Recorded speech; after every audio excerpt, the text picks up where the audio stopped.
There's been an 80% reduction in competition. So what are you seeing? The great teams, the great agents, their revenue is going up. Mm-hmm. Their sales are going up. The rich are getting richer.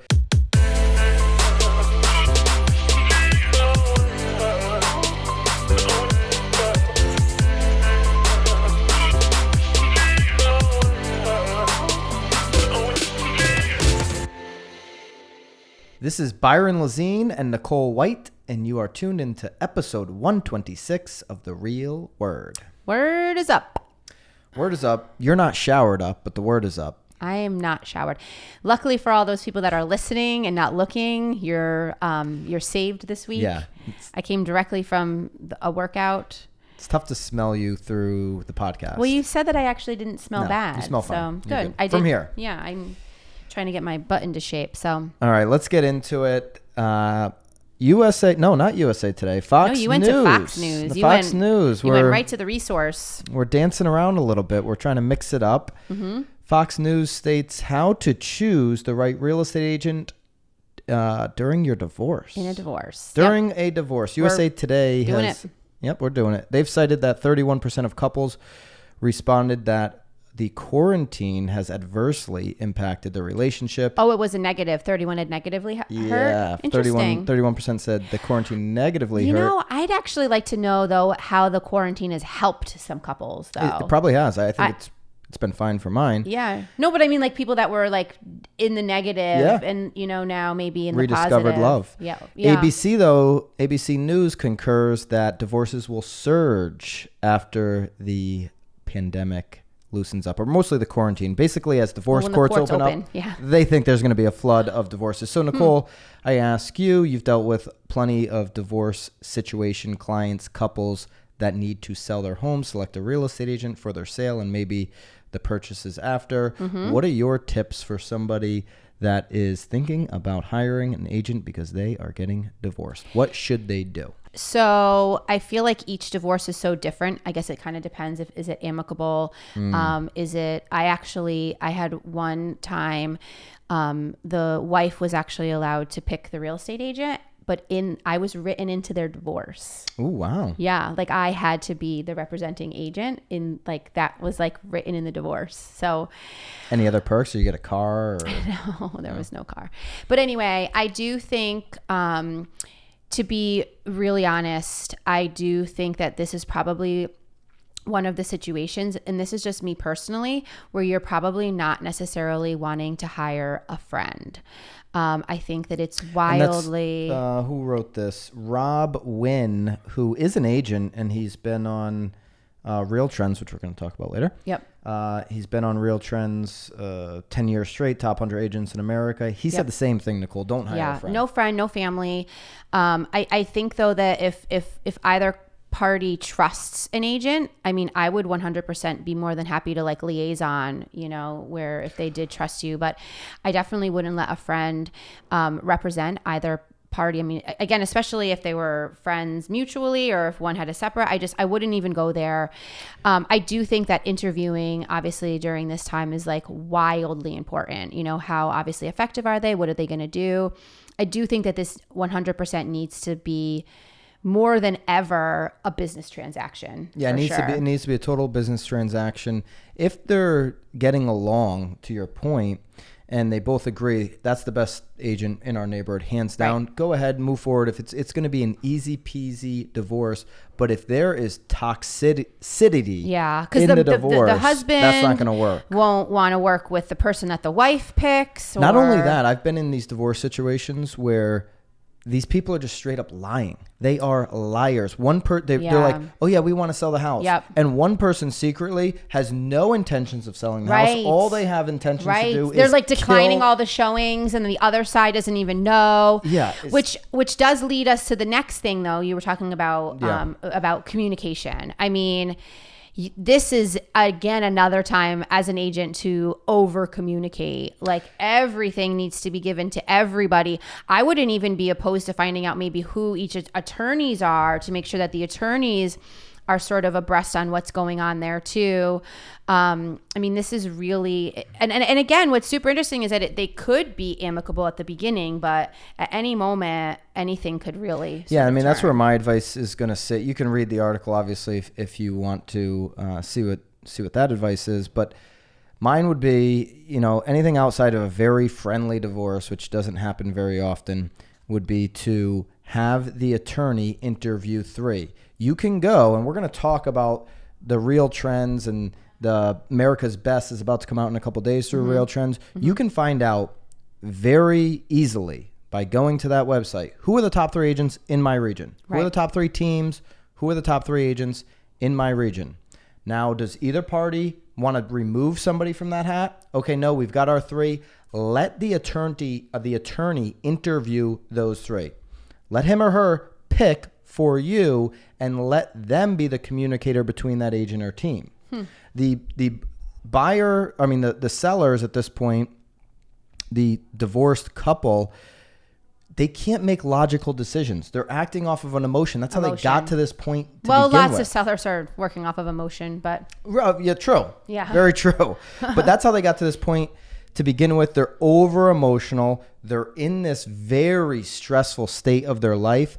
Allow somebody who, the trusted attorney, maybe you guys both have your divorce attorney, and you select a real estate attorney to interview these 3, and you pay them a small fee. I mean, and more now than ever, this is certainly going to be a situation of wanting to win too. So you have to be super mindful of that going into that situation too. That's certainly where their mindset will be to who's gonna win. So, but I do think it comes down to interviewing out of the top 3. Why are you going to ever, really in any scenario, consider anybody in the bottom 3 or the middle 3? Right. Doesn't make any sense. The goal here in the divorce is get the most money, get rid of the deal, and move on with your lives. Keep it neutral as possible, for sure. Put it in the best in your marketplace hands. Well, that kind of makes me sad. I kind of want to see how many people are doing better. Yeah, I mean, I don't know. All these news outlets. I mean, if you Google it, Nicole, well, those are news. I mean, you did. You Googled it. You Googled how many people are doing better. Do they even ask those questions? They probably don't even. That won't even be a header. Nobody cares about how well people are doing. Everybody just wants to know how shitty everybody else is doing. If you type into Google "divorces in pandemic," you get USA Today, Surge, New York Post, coronavirus is leading so many couples to divorce. Surge. I see Surge. The pandemic has slowed the divorce process because the courts aren't open. Once they open, explosion will happen. Wow. Planning for your divorce during the COVID. It is just like on and on and on. I feel bad for those couples that have been locked up that hate each other. But that is probably their motivation to get out of that deal, and wish them luck with that. All right. Yeah. Racket number 2. Racket number 2? Oh, wait. Oh, yeah, okay. Racket number 2. Well, you have 3 rackets, but is this like the Marketeer? No. Oh. The third one's the Marketeer. Oh, okay. I'll explain why. Okay. Do sales competitions work? It's an Inman article, a simple way to double your agent's production. This is based off of a Utah real estate team, or Sisu rather, was built around this Utah-based real estate team. We use Sisu. Sisu allows you to track all of the, if you're, any real estate team or agent and you want to track all your conversion numbers, everything, Sisu allows you to do that. It also allows you to create competitions within it. 50 Well, yeah.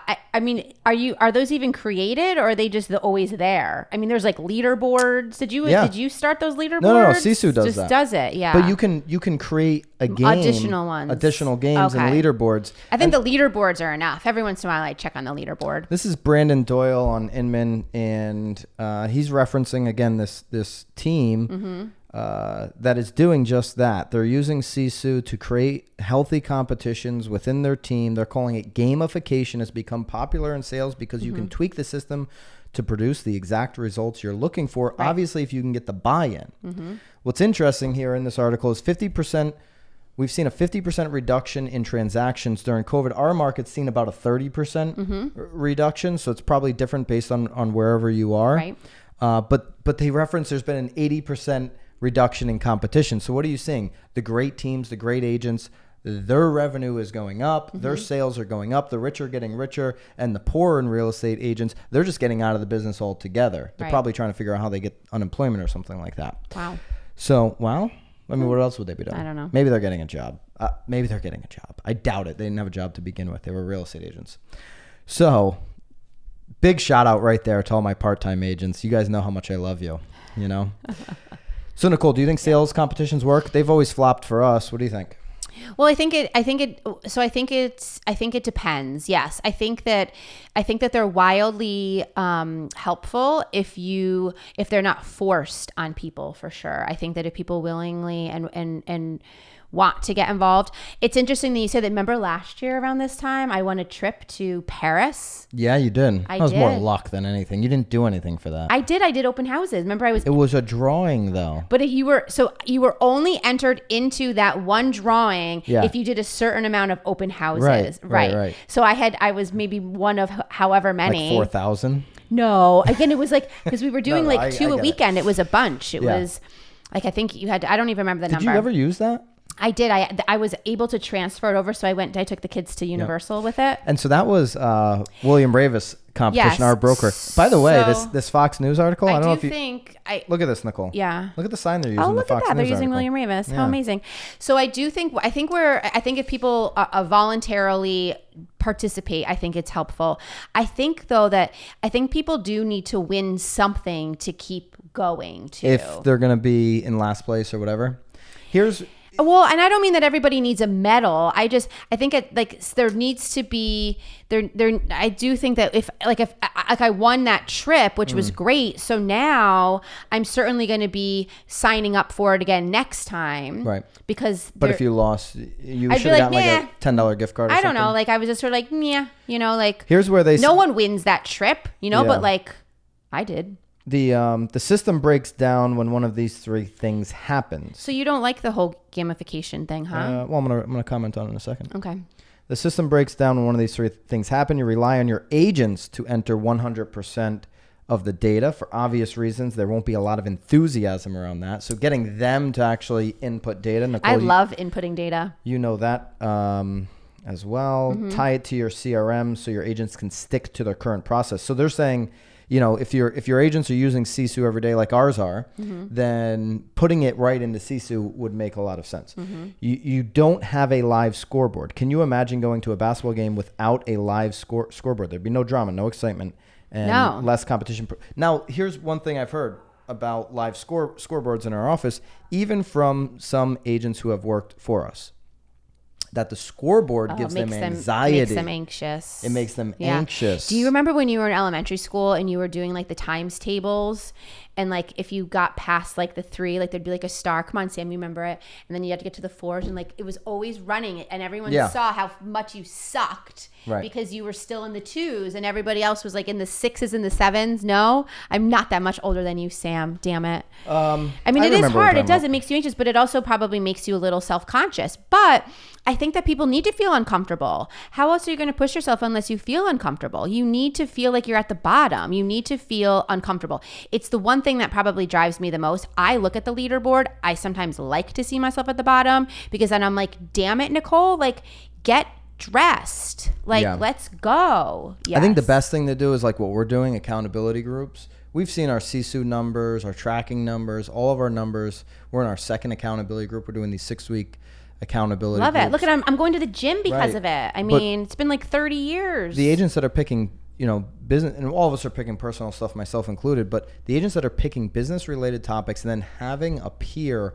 hold them accountable to those tasks are doing those at an overwhelmingly higher rate. And that's the goal of a sales competition. So I'm a bigger believer in accountability groups where you have a peer who's checking in on you every day, or you're required to send them what you're supposed to be doing. That to me works better because there are going to be some people that shy away from competition, that don't enjoy heavy competition. And they even reference that here. They say sometimes too much internal competition can be counterproductive. It can be unhealthy. There's a fine balance. You can also, as a team, decide to go and compete against another team in another state. We did that once with a team in Massachusetts, Chinati team, #1 team in Mass. Yeah. I think we beat them, by the way. I think though that I think where it also becomes really important is that I think the individual also needs to know what they're capable of, right? I mean, I don't know that I would ever necessarily go head to head with certain agents just because I know what I'm capable of. Like, I know the additional responsibilities that I have. So I think the people that are getting anxious about these scoreboards are just sort of concentrating on like the end and instead of like sort of the embarrassment, right feeling. Instead of concentrating on how have you improved, how are you doing better, instead of how am I doing compared to somebody else. Right. I think they're helpful because they push you, but it doesn't also mean that you need to win, because like we always say, like even if you got an 85 on like the test, like you still like did better than 0. So I know Tom Ferry is a huge believer in sales competitions. I agree with what's written here in the Cinnamon article that there's a very fine line to walk with. You know, in Tom Ferry's company, for example, those are employees, right? Where when you have a real estate team, you have independent contractors, and it is different. You would think independent contractors, they've got their own independent business. They should be highly motivated to compete and enjoy that competition. But a lot of people that are joining a team are joining it for a particular reason, to be a part of something, right, to not feel alienated, right, to be able support. to be able to have support, to, you know, be able to have a little bit more balance in their life. You know, it's really like the team leader who's the ultra competitive person. That's why they started a team to begin with.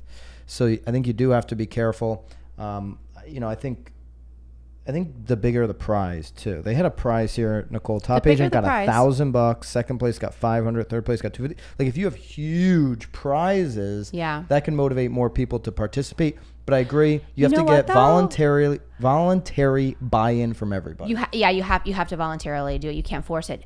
But wasn't there an article once before? We're gonna have to look back on this one. I swear we talked about it. Remember the prize almost got too big, where people then didn't work towards it. Yeah. Do you remember talking about that? I don't, but I could see that happening too. I'm gonna have to look where back on they're like, those. oh, so and so is always gonna win these, and that prize is so big, I'm never gonna win. They're gonna go hard for it so much. Yeah, I like your idea. Like, if you have a small team, 10, 15 people, which Real Trends does not consider that a small team. We'll talk about that in a second for the Marketeer. But if you have a small team, I think that what you said earlier, you could give everybody some kind of prize. I actually like this. I want to run this by you for something I think we could do with our team. What if we had a competition, not for sales, but for social media engagement, I'm thinking. I'll explain later when we're off the podcast. But where you had a pool of prizes. You know, we have 13 agents, I believe. So you have 13 prizes. And like one of them's like a session with a video session with Sam. So you know what you're getting. It's a 2-hour session with Sam. But then another prize could be like a brown paper bag covering a wine bottle, like valued at ? You don't know. So the person that wins the competition gets to pick out of the pool of prizes first. Could almost be like that. The Chinese grab bag. Where it's like I pick this. At like the end, you got to open up this. At the end, you may be able to steal once you see them all open. It's like Christmas in July at one company. The winner picks first, and then they get to see everything, and then they can steal it at the end. But then everybody else is kind of stuck with what they get. Could be fun. Yeah, no, I think it could be fun. But it's so everybody's getting something, but the winner gets whatever they want. The winner is picking what they want out of that prize, and once they see the ones uncovered, they could trade at the very end. So your incentive to win is you are going to choose your prize. You know what? I have to be honest. I feel like that's a great way to end it too, because you're competing this whole time, and then at the very end, like you're laughing and having fun and socializing. Little cocktail hour, yeah. Okay. You like that? That's good. Came up with that myself. Just right now? No. I was thinking about this a couple nights ago. Yeah. You don't even like hanging out though. Like, you'd have to actually sit and hang out. We could Zoom it. All right. Marketeer of the week is Real Trends. The trusted source. Real Trends, the 1,000. Real Trends, America's Best. They've got it all. They're partnered with Tom Ferry, so Real Trends plus Tom Ferry. Their top 1,000 has come out, okay? If you're on the top 1,000, this is a great marketing opportunity for you. Yep. Inman article says that Keller Williams Compass agents win big as Real Trends adjust their ranking systems. Oh, they adjusted. Yes. So here's what happened, Nicole. There was a lot of backlash in previous years Rankings were broken up into individual agent transactions, sides and sales volume, and agent team transactions, sides and sales volume. This year, though, there were some people that this is what they were doing. Mm-hmm. They were, like Nicole White. Mm-hmm. And really, Nicole White had a big team behind her, but because they've always marketed themselves as Nicole White, they were saying I'm an individual agent. And people were like calling up Real Trends or email or whatever they were writing letters and saying. So it wasn't Nicole White team, but it was Nicole White. They're like Nicole, like Chris Cortazzo, who's always a number one agent in Malibu usually. Okay. Chris Cortazzo is now labeled as a team where he was labeled as an individual, I believe, last year. I'm not picking on him. As the example, I'm just saying I happen to see Chris Cortazzo labeled as a team. I always thought of him as an individual agent, right. And he uses his name, doesn't use team, he just uses Chris Cortazzo. But apparently, according to Real Trends, he is a team because that's where he fell into the rankings of the top 1,000. He did like over $300 million. So shout out to you. Fine. He's doing great. Yeah. But he's got this big staff behind him. I think they're saying staff and number of people. So we've always said that too. If you have an admin, you're a team. Right. We've always said that, but apparently Real Trends has not. Right. They're now classifying a small team as 2 to 5 people. So like you and an admin would be a small team. Medium 6 to 10. Large 11 or more. We'd be categorized as large. Wow. I don't agree, but this is what they've kind of come up with. There's other teams that have like hundreds. That's right. How do you compete? The biggest issues with everybody were that there was couples. Like couples too were identified as a single agent. People just complained about everything on this. Yeah. I mean, people. Here's the deal. So like people. Like if they're in second place, they're going to find a way to come in first. Like the America's Best, we didn't make the top 1,000, and we were in the large agent team, so we would have had to make like the top 60 teams for volume in the country. We're on the doorstep of some of these categories, I would say.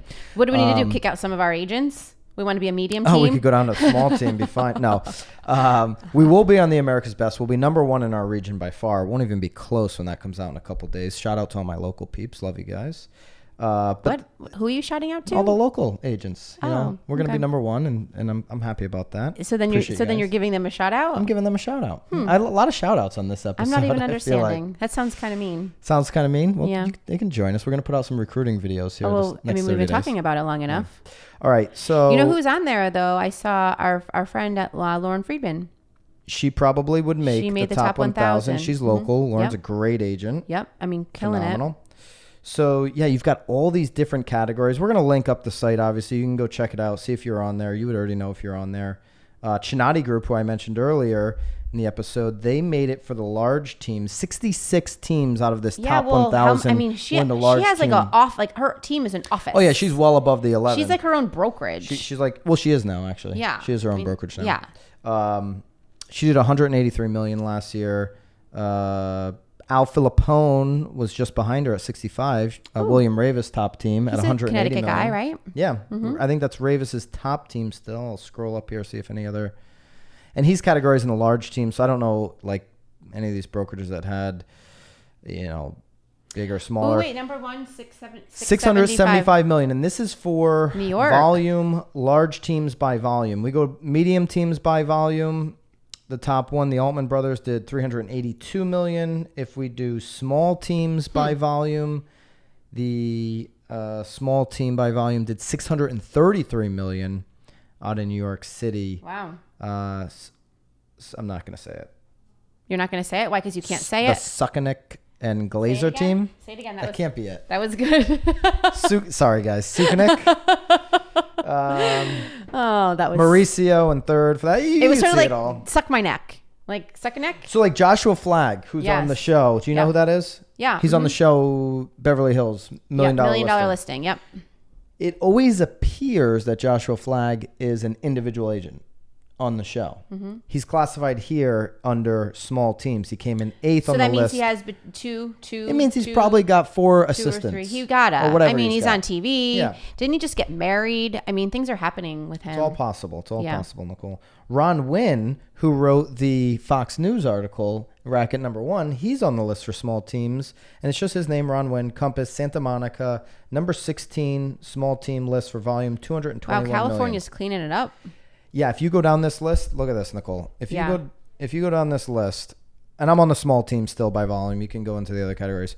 Number 1, New York, Beverly Hills, Bellevue, Washington, Menlo Park, California, Naples, Florida, John R. Woods, Beverly Hills, New York, California. Oh, look, there's a Florida. There's a Ravis agent right there in Florida. Campbell and Prebish, William Ravis. They're at number 17 for small teams, $220 million. Good job, guys. California, New York, New Jersey, California. It's just insane. The California real estate market is bonkers. Clearly doing just fine over there on the West Coast. If you're in the top 1,000, that's something you want to market. Congratulations. And the reason why this is the Marketeer of the Week, not because they've partnered with Tom Ferry and we're big Tom Ferry fanboy girls. Did you think people were speculating that? No, I don't think so, but I'll just make that statement. Real trends outside of, like, have you ever seen that email come across your inbox that says you've been nominated for Top Agent Award? Have you ever seen that? I've never been nominated. That magazine, Top Agent? Nope. All right. Well, it's not even a real nomination because once you click the thing, they're like, give us $5,000 give us $5,000 and you'll win. Buy the coffee mug, do this. Yeah. Where it's like they don't care, they just want your money.